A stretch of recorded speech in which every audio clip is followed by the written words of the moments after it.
maybe not. Cool. All right. So, to start out, we gotta talk about posture. Because before we even want to play the trumpet, yeah, exactly. We don't want to sit like we're lame and tired, because there's no energy when we're playing. Right. So when we play the trumpet, we want to be on the edge of our seat, so we're not using the back as like to slump over, and we want to have our feet nice and planted on the floor, and kind of like you can think about using your sits bones. Have you ever heard that term before? It's like it's just the bones in your butt. You can kind of feel them when you're sitting on them, like straight and upright. And so then you want to like you don't want to be so rigid and like tight. So it's just a nice relaxed. Just use your skeleton so that you're like, this is how I sit. And then from there, like when you're sitting up nice and straight, you have really big lung capacity. And so we can go right into how we want to breathe when we play the trumpet. I was taught that we use what's called an OH breath, which is like when we inhale, we want to use like, think the word or like the vowel O. So we get a nice open breath, and we want to breathe down here and not with our shoulders. So it would be like a kind of thing. And then when we exhale, we're using an H. So we're kind of forcing the air out because we want to like pretend there's a target on the wall and blow really hard to use all that air. And then you can also start your breath with, or your exhale with like a tongue. So you can say like two and exhale. So like, and then like, so we could try that. I can count 1, 2, and then inhale 3, 4, and then exhale 1, 2, 3, 4. Does that make sense? Okay, so let's try it. So let's go. 1, 2.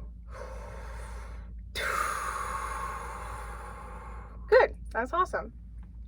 So now we can get out a trumpet.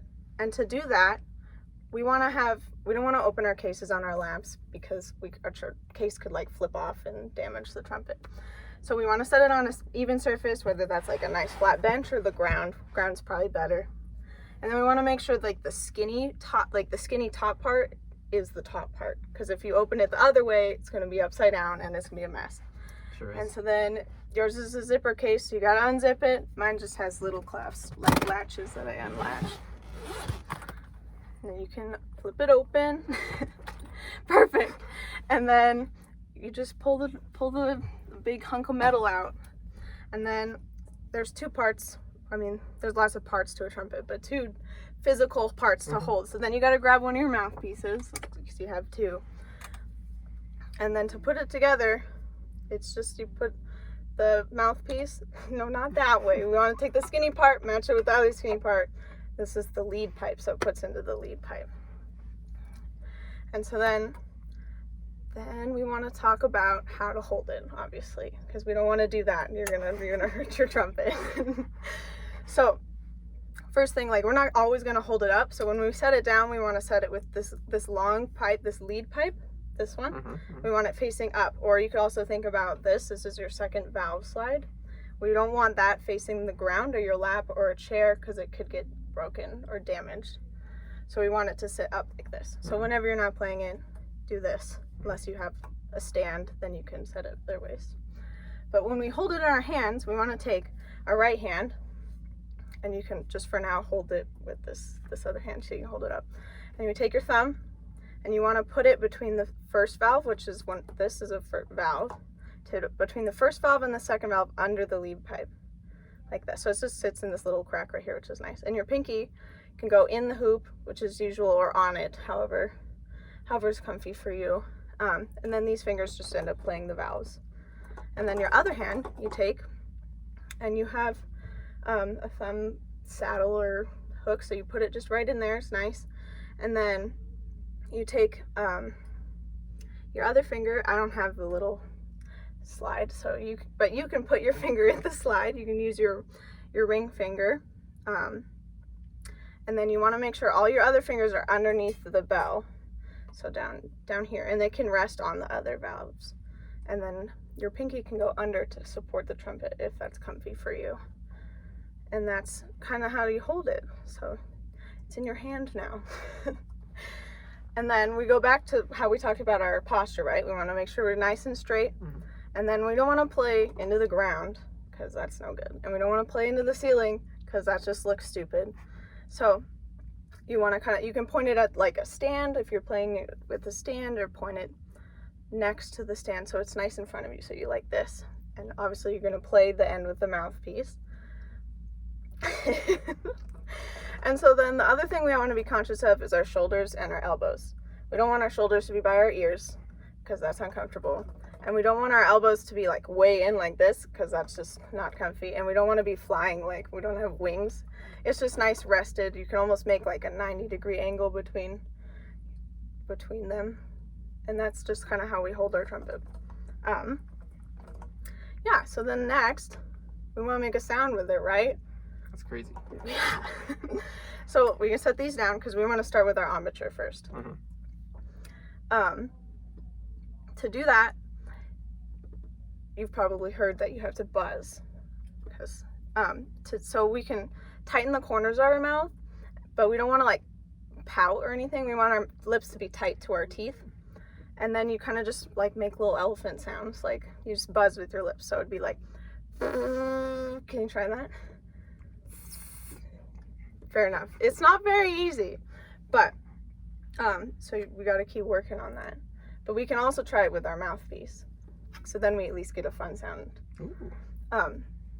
And so when we put the mouthpiece on our lips, we want our like where the air comes out should be right in the middle of our lips, and so we want the middle to match up with the hole. And so you want it to be like your lips should just be halfway through the mouthpiece.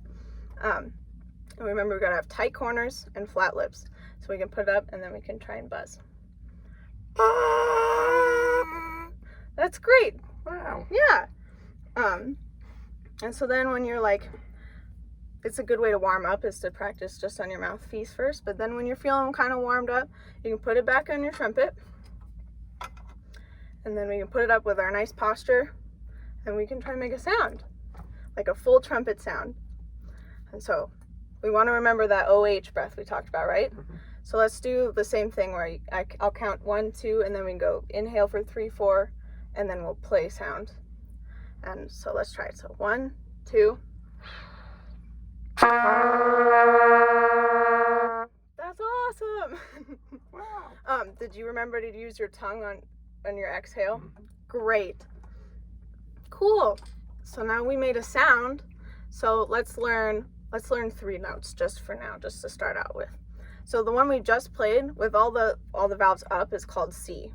And that one's nice, even notes, good to start on lots of times. So then the next note up, the scale would be D, which is a first valve, which is the one that's closest to you, and third valve, which is the one that's farthest away. And you put them down at the same time. And then if we do our buzz, we go, and that's a D. Perfect. And then the next one up above that would be E. And E is first valve, and the middle valve, which is second valve. And so then we have our E. Let's try that.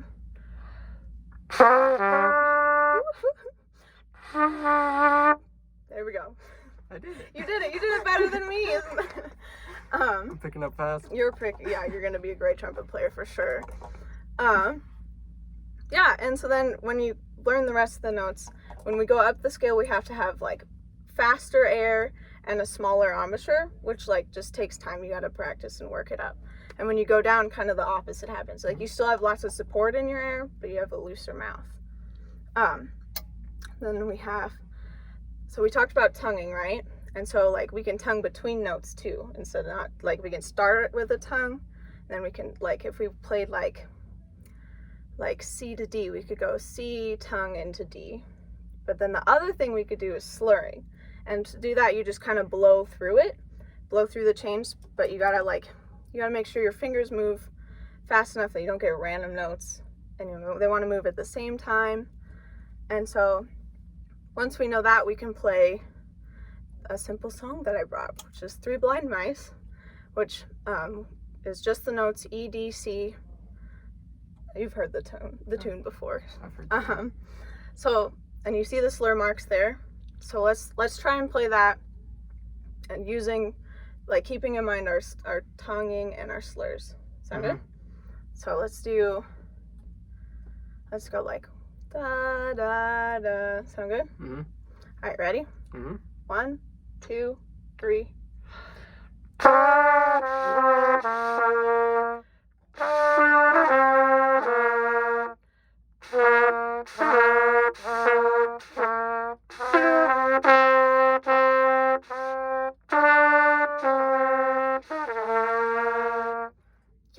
five.